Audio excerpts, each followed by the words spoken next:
Hello students, welcome to Khandelwal Maths Academy. I am your host Vishwesh Khandelwal. In today's video, we'll be starting the problem set 3 of chapter 3 triangles of standard 9's geometry. The first question is, choose the correct alternative answer from the following questions. उसमें पहला सब question है, if two sides of the triangle are 5 cm and 1.5 cm, then the length of its third side cannot be. अब देखो यहाँ पर option हमें दिया है 3.7 centimetre, 4.1 centimetre, 3.8 centimetre and 3.4 centimetre. ये जितने भी ऑप्शंस हैं इनमें जो भी लेंथ दी है वो 5 सेंटीमीटर से छोटा है। इसका मतलब ट्राइंगल का जो लार्जेस्ट साइड है उसका लेंथ है 5 centimetre. Okay,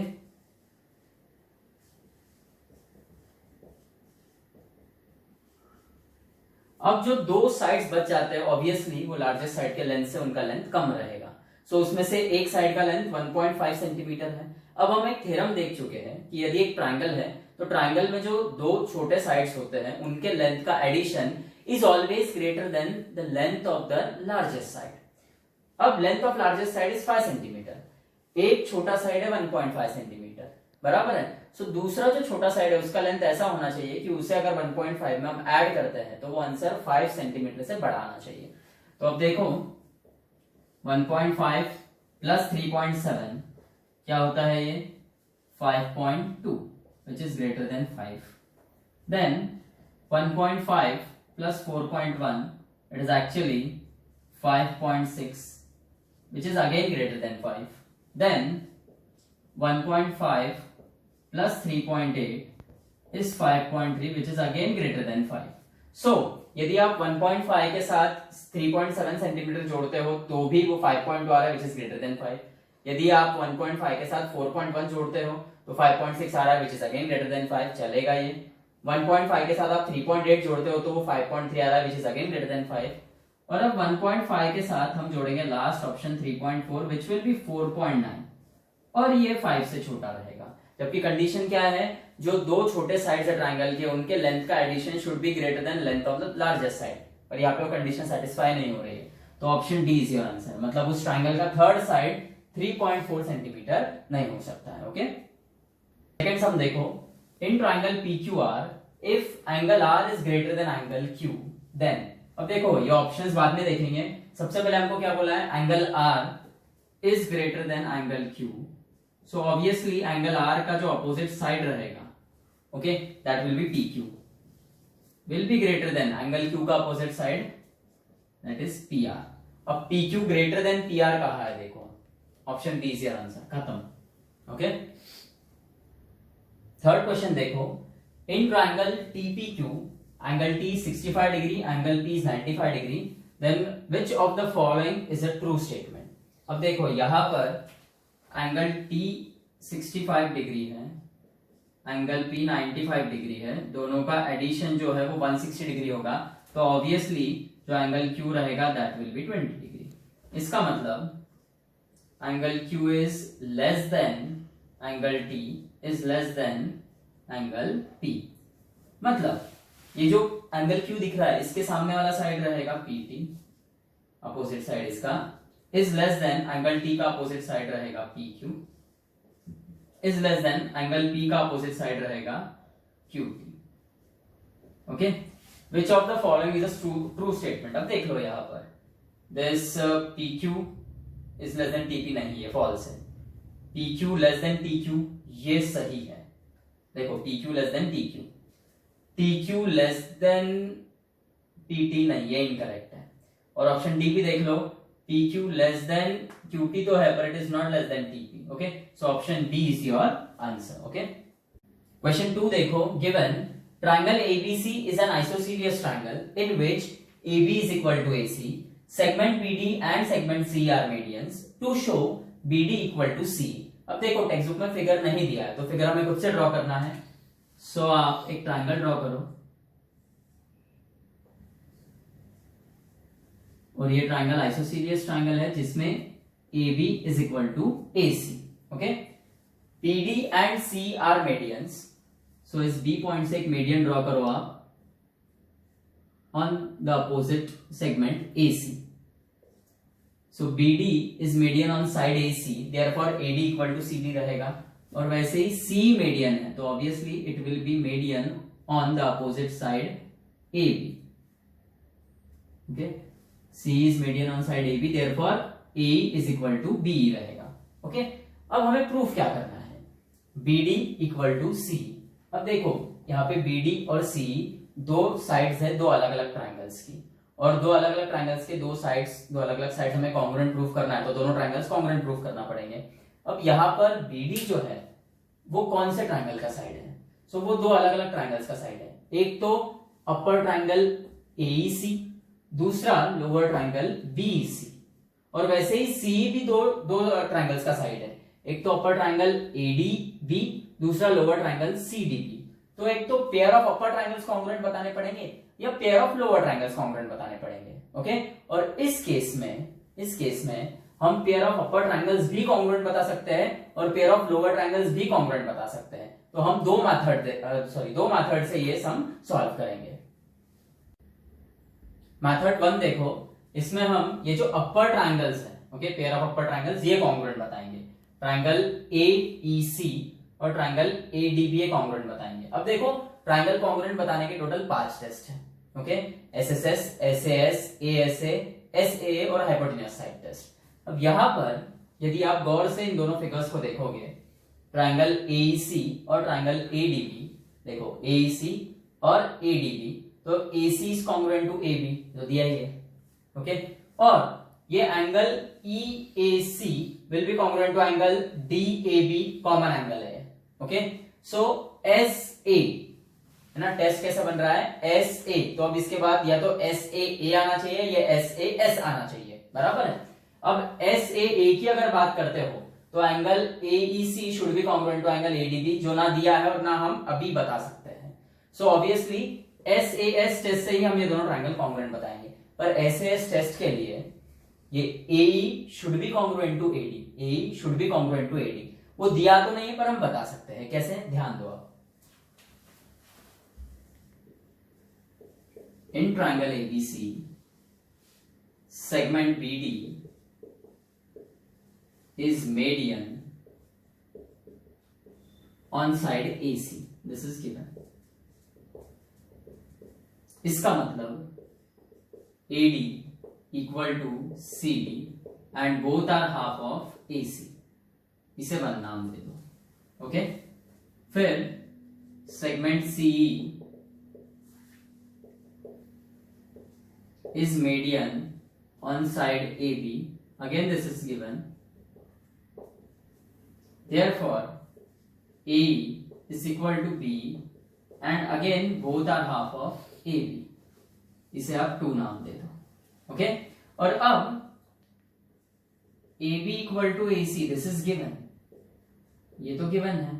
Multiplying both sides by half, क्यों मल्टीप्लाई कर रहे हैं हम दोनों साइड्स को हाफ से, क्योंकि 1 और 2 में कहीं ना कहीं हाफ AB और हाफ AC है, तो multiply both sides by half, so this will be half AB is equal to half AC.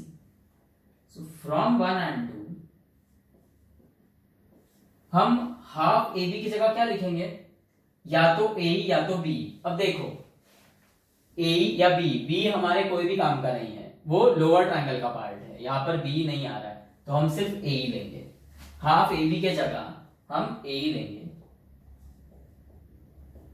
और हाफ AC के जगह AD या CD में से क्या लेना, CD नीचे वाले ट्रायंगल का हमारे अभी काम का नहीं है, सो हम AD लेंगे और इसे 3 नाम दो, बराबर है। और अब देखो मैं ये रब कर रहा हूं 2 मिनट के लिए।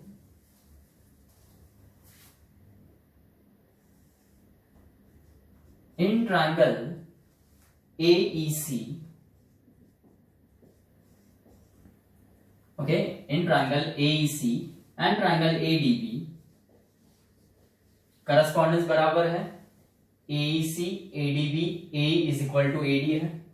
Okay, so segment AE is congruent to segment AD from 3.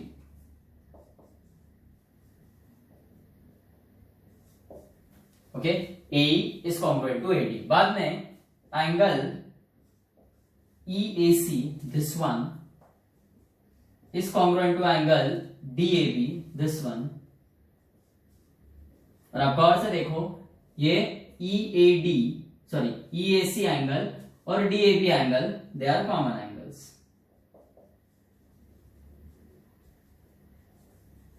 और finally segment AC is congruent to segment AB. This is given. So therefore, both the triangles, triangle AEC and triangle ADB, are congruent by side angle side test, SAS test. Okay? और यदि दो triangles congruent तो उनके corresponding जो sides रहेंगे वो congruent रहेंगे. Therefore, segment C is congruent to segment BD. This is by CSCT. That is BD equal to CD. So this is your proof by method 1. Okay. अब next वे में method 2 देखेंगे जिसमें हम जो लोअर ट्राइंगल्स है वो congruent बताएंगे. Second method देखो, इसमें हम ये जो लोअर ट्राइंगल्स है, पेयर ऑफ ट्राइंगल्स, ये कॉन्ग्रुएंट बताएंगे. ट्राइंगल BEC और ट्राइंगल CDB. देखो BEC और CDB ये ट्राइंगल्स कॉन्ग्रुएंट बताएंगे. इन दोनों ही ट्राइंगल्स में segment BC congruent to segment BC already. Okay, common side. बाद में दिस एंगल B यानी angle EBC will be congruent to angle C यानी एंगल DCB. कैसे भैया? ये जो दो बड़े एंगल्स हैं ये आपस में कॉन्ग्रुएंट रहेंगे. क्यों? क्योंकि ये आइसोसीलियस ट्राइंगल है. इसमें AB इक्वल टू AC है, तो AB का opposite angle ACB will be congruent to AC का अपोजिट एंगल ABC. और इस ABC को हमने EBC लिख लिया और इस ACB को हमने DCB लिख लिया. ओके, सो अब यहां पर ये दोनों ट्राइंगल्स, दोनों ट्राइंगल्स में एक एक पेयर ऑफ साइड और एक एक पेयर ऑफ एंगल कॉन्ग्रुएंट है. तो SA तक तो हम पहुंच गए. SA से SAS तक या SAA तक जा सकते हैं. SAA के लिए angle BEC should be congruent to angle CDB. This BEC should be congruent to CDB, जो कि नहीं बता पाएंगे हम लोग. तो ऑब्वियसली हमें SAS पर जाना पड़ेगा जिसमें हमें B should be congruent to CD. ये दिया तो नहीं है पर बताना पड़ेगा. और ये कैसे बताएंगे? सेम जैसे हमने जो पिछला फ्रेम था जिसमें हमने ये दोनों ट्राइंगल्स कॉन्ग्रुएंट बताए थे और ये दोनों ट्राइंगल्स कॉन्ग्रुएंट बताने के लिए हमने AE is equal to AD बताया था. वैसे ही अब ये दोनों ट्राइंगल्स, लोअर ट्राइंगल्स कॉन्ग्रुएंट बताने के लिए हम BE इक्वल टू CD बताएंगे. मेथड 1 और मेथड 2 में इतना पार्ट सेम है, बराबर है. In triangle ABC segment BD is median on side AC. Therefore AD equal to CD, both are half of AC. One नाम दो. Segment C is median on side AB. This is given. मतलब A is equal to B and both are half of AB. Two नाम दो. AB equal to AC, this is given. Multiply both sides by half, क्योंकि 1 और 2 में half AB half AC है. अब यहां पर हाफ AB की जगह क्या लेना, A या B? अब पिछले मेथड में हमने A ही लिया था. अब ये मेथड में A लेके फायदा नहीं है क्योंकि A कहीं पे भी नहीं लगने वाला है. लोअर ट्राइंगल के लिए B ही लगेगा. तो आप हाफ AB की जगह B लो. और वैसे ही हाफ AC की जगह AD लेना है CD, तो AD मत लो, CB लो. लोअर ट्राइंगल के लिए हमें लगने वाला है. और इसे 3 नाम दो, बराबर है. और अब देखो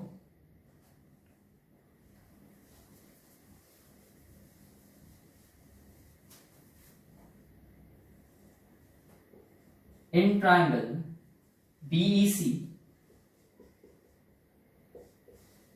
एंड ट्राइंगल. अब देखो इसका नाम BEC दे दिया तो ये वाला ट्राइंगल का नाम क्या दोगे? CDB आएगा. 1 to 1 करस्पॉन्डेंस होना चाहिए बराबर. In triangle BEC and triangle CDB segment BE is congruent to segment CD. ये आएगा from 3. Okay, then angle EBC, this angle is congruent to angle DCB. इसका रीजन क्या दोगे? Since AB equal to AC, therefore angle ABC is congruent to angle ACB. बराबर है. और finally segment BC congruent to segment CB, common side, and therefore triangle BEC is congruent to triangle CDB by SAS test, and therefore अब देखो दोनों triangles congruent है तो उनके corresponding sides congruent रहेंगे, therefore segment BD is congruent to segment C. Okay, this okay, BD ये side आएगा, देखो ये मिस्टेक नहीं होना चाहिए, ये साइड C आएगा, ओके, और इधर BD आएगा. BD is part of triangle CDB and C is part of triangle BEC. Reason by CS CT. Okay, corresponding sides of congruent triangles. That is, this BD is equal to CD. This is your proof. Okay. Sum number 3 देखो. In triangle PQR, segment PQ is greater than segment PR. ये दिया है. बाद में बोला है bisectors of angle Q and angle R intersect each other at point S. और proof क्या करना है कि this SQ segment is greater then segment SR. अब जो दिया है उसका यूज करो सबसे पहले. इन triangle PQR, segment QS bisects angle Q. This is given. Okay, this segment QS bisects angle Q. इसका मतलब angle PQS is equal to angle SQR and both are half of angle Q. One नाम दे दो. फिर segment RS bisects angle R. Again this is given. So therefore angle PRS is equal to angle SRQ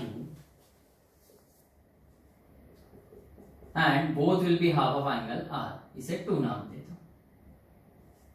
okay, अब और क्या दिया है हमने? PQ is greater than PR. So अब angle opposite to side PQ कौन सा है? Angle R is greater than PR side जो उसका अपोजिट एंगल क्या है? Angle Q. Reason angles opposite to greater side are greater. अब क्या करना, देखो 1 और 2 में हाफ एंगल Q और हाफ एंगल R है, तो multiply both sides by half कर दो.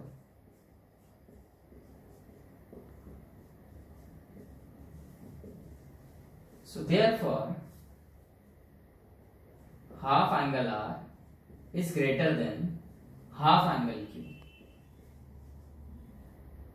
और half angle R angle PRS भी और एंगल SRQ है, तो हमने क्या लेना है? तो देखो ये PRS लेके तो कोई मतलब है नहीं, बराबर है. हाँ, SRQ एंगल हम लेंगे तो कहीं ना कहीं वो ट्राइंगल QSR का पार्ट रहेगा जिसमें हमें SQ ग्रेटर देन SR बताना है. तो हम हाफ एंगल R की जगह लेंगे angle SRQ is greater than half angle Q जो है उसके जगह या तो PQS लेना है, पर PQS कोई फायदे का नहीं है, सो हम एंगल SQR लेंगे.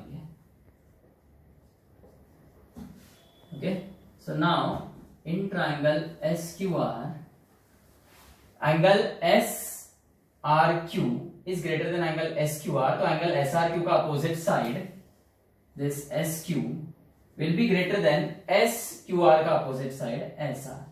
और reason क्या आएगा? Side opposite to greater angle